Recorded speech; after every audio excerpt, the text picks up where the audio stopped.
Good morning प्यारे बच्चों। आज हम पढ़ने जा रहे हैं हमारी पाठ्य पुस्तक बसंत भाग 1 का 5वां पाठ। और इस पाठ का नाम है अक्षरों का महत्व। और इस पाठ के जो हमारे लेखक हैं वो हैं गुणाकर मूले जी।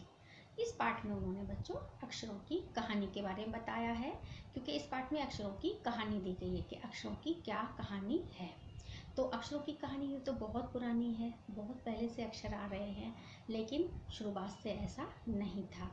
पुराने समय दुनिया अब तक छपी करोड़ों पुस्तकें पढ़ चुके हैं हम लोग। अब तक करोड़ों पुस्तकें छप चुकी हैं, समाचार पत्र, पत्रिकाएं और कितनी सारी और पुस्तकें प्रतिदिन छपती हैं, जो किसके माध्यम से छपती हैं? अक्षरों के माध्यम से छपती हैं। किसके माध्यम से छपती है बच्चों? वो अक्षरों के माध्यम से छपती हैं। अब यदि बच्चों अक्षर ना होते तो सोचो क्या होता, ये दुनिया कैसी होती बिना अक्षर के। अगर ये अक्षर ना होते तो क्या होता, ये दुनिया कैसी होती, इसकी तो हम कल्पना भी नहीं कर सकते, क्योंकि इसकी कल्पना करना तो बच्चों बहुत ही कठिन हो जाता।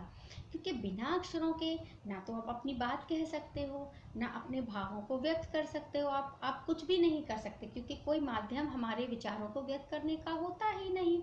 अगर अक्षर ना होते तो ये दुनिया कैसी होती, क्योंकि ना तो आप बोल पाते, आप बोलते किससे हो? अक्षरों के माध्यम से। तो हम पे अपने भावों को, विचारों को व्यक्त करने के लिए कुछ माध्यम ही ना होता तो हम किससे जीवन जीते भाई? हम कैसा जीवन जीते अगर हमारे पास शब्द ही ना होते तो अक्षरों का कितना महत्व है हमारे जीवन में, इस पाठ के माध्यम से यही बताया गया है कि अक्षर मनुष्य के विकास में भी कितना सहायक सिद्ध हुए हैं।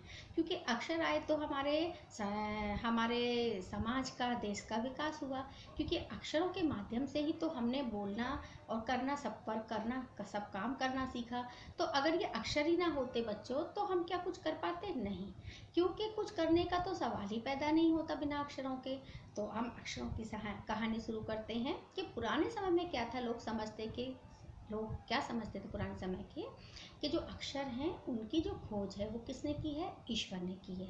पर ऐसा नहीं है। अक्षरों की खोज किसी ईश्वर ने नहीं बल्कि मनुष्य ने ही की है। किसने की है? मनुष्य ने ही की है। क्योंकि वास्तव में अक्षरों की खोज किसने की है? मनुष्यों ने की है।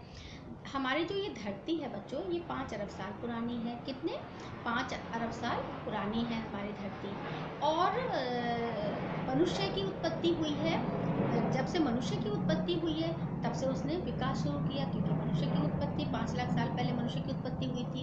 क्योंकि ये तो 5 अरब साल पुरानी है हमारी जो धरती है, लेकिन मनुष्य की उत्पत्ति हुई है कुल 5 लाख साल पहले। तो 5 लाख साल पहले उसकी उत्पत्ति हुई, तब से ही उसने विकास शुरू हुआ। जैसे मनुष्य आया तो धीरे धीरे विकास होना शुरू हुआ हमारा। तो विकास के साथ साथ कैसे कि पहले लोग क्या करते थे? पुराने समय में तो जंगलों में लोग रहा करते थे, शिकार करते थे, अपना जीवन यापन करते थे। उनके पास कोई और माध्यम तो था नहीं, क्योंकि उस समय जब अक्षर नहीं थे तो शिक्षा भी नहीं थी। ये तो सामान्य सी बात है। तो वो लोग क्या करते थे? जंगलों में रहते थे। और वो लोग जानते ही नहीं थे कि समुदाय बना के रहना किसे कहते। वो तो जंगलों में पेड़ों के नीचे रहते थे। वस्त्र भी नहीं थे उस समय, तो पत्तों से ही वो वस्त्र बनाकर पहना करते थे। खाने को कच्चा मांस खाया करते थे। उनके पास तो भोजन पकाने का भी साधन नहीं था। धीरे धीरे मानव सभ्यता का विकास हुआ। लोगों के अंदर जैसे मानव सभ्यता का विकास हुआ, तो धीरे धीरे सभ्यता के विकास के साथ लोगों ने जानना शुरू किया।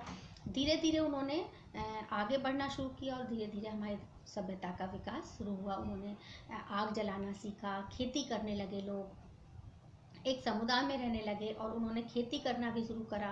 क्योंकि खेती भी शुरू हो गई धीरे धीरे। जब समूह में रहने लगे तो उन्होंने खेती करना भी शुरू कर दिया, और खेती के साथ साथ उन्होंने औजार और हथियार बनाने भी शुरू किए। क्योंकि पहले वो पत्थरों से हथियार बनाते थे, फिर धीरे धीरे कांसे के हथियार भी बनाए जाने लगे।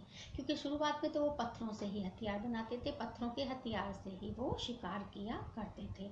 लेकिन धीरे धीरे क्या हुआ? उन्होंने कांसे के हथियार बनाने शुरू करे और उसके साथ वो लोग शिकार करने लगे और समूह में रहने लगे।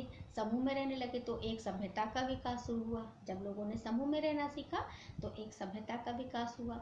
और सभ्यता का विकास होता है तभी धीरे धीरे हमारे मानव सभ्यता के विकास के साथ ही आगे का विकास, मतलब देश का विकास भी होता है। तो हमारी सभ्यता का विकास धीरे धीरे शुरू हुआ।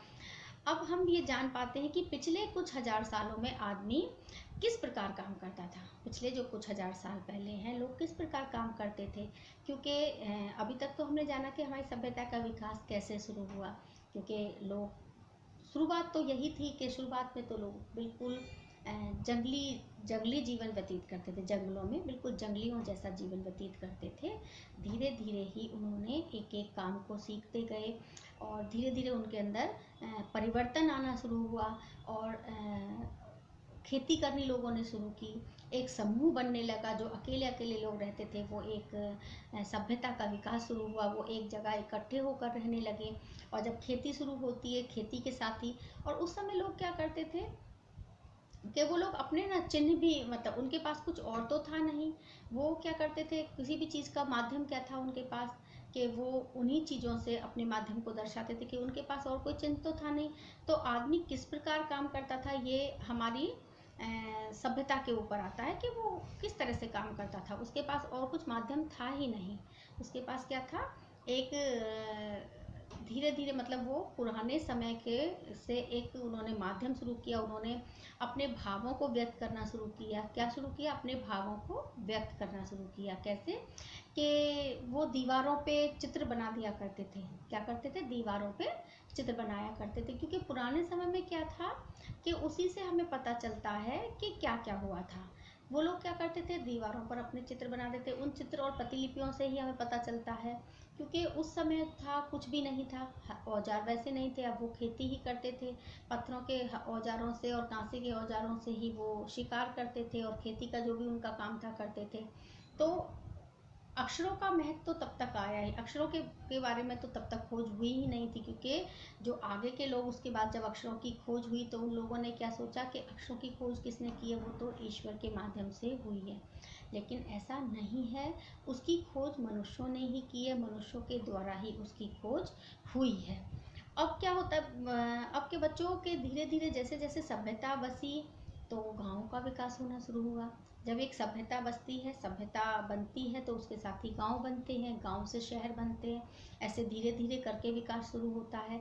तो जब समूह में लोग रहने लगे और खेती करने लगे तो उनको थोड़ी थोड़ी जानकारी होनी शुरू हुई। तो धीरे धीरे क्या हुआ, एक स्थान से दूसरे स्थान, दूसरे स्थान से तीसरे स्थान, मतलब जगह जगह समूह में लोग रहने लगे। और जो धीरे धीरे वो समूह किसका रूप लेते गए, गांव में परिवर्तन होते गया। उसका परिवर्तन किस में हुआ, वो गांव बसते चले गए। धीरे धीरे क्या हुआ, जैसे जैसे लोग समूह में रहने लगे और खेती बाड़ी करने लगे तो गांव बसने शुरू हो गए। धीरे धीरे गांव का विकास होने लगा। इस तरीके से हमारी मानव सभ्यता ने विकास शुरू किया। किसका विकास शुरू हुआ, हमारी मानव सभ्यता का विकास शुरू हुआ। तो कैसे शुरू हुआ हमारी मानव सभ्यता। अभी आप कह रहे हो, आप सोचोगे मैम पाठ का नाम है अक्षरों का महत्व, लेकिन जब आप इसको पुस्तक में पढ़ोगे तो आप देखोगे कि पाठ में बताया गया है कि कैसे कैसे सभ्यता का विकास हुआ और उसी के साथ साथ कैसे कैसे अक्षरों का भी विकास हुआ, कैसे अक्षर आए, वो हम इस पाठ में आगे पढ़ेंगे। तो अभी हमने बच्चों क्या पढ़ा कि हमारी मानव सभ्यता का विकास कैसे हुआ, क्योंकि मानव सभ्यता का विकास होगा तभी मानव अक्षरों की खोज करेगा, क्योंकि ईश्वर ने अक्षरों की खोज नहीं की थी। खोज किसने की थी सभी चीज़ों की, मानव ने यानी मनुष्य ने ही खोज की थी। क्योंकि पहले तो धरती पे जीव जंतु भी नहीं थे। बहुत समय पहले तो हमारी धरती पे कुछ भी नहीं था, सिर्फ क्या था, पानी ही पानी था धरती पे और वनस्पतियाँ थी, सिर्फ इतना था धरती के ऊपर, पानी था और पेड़ पौधे थे। जीव जंतु का भी धीरे धीरे जीव जंतु आए। जीव जंतुओं के आने के बाद अभी हमारा मानव जीवन का विकास तो खाली 5 लाख साल पहले ही हुआ है, जबकि हर धरती तो हमारी कितने अरब साल पुरानी है। लेकिन हमारी मानव सभ्यता का विकास खाली 5 लाख साल पहले ही हुआ है। तो आज के पाठ में हमने थोड़ी सभ्यता के बारे में पढ़ा। अब वो अक्षरों के बारे में हम इससे अगली क्लास में मैं आपको बताऊंगी कि अक्षरों की शुरुआत कैसे हुई। आज की क्लास में इतना ही बच्चों। तो अच्छे से इसको वीडियो को सुनना समझना। चलो बाय बाय बच्चों।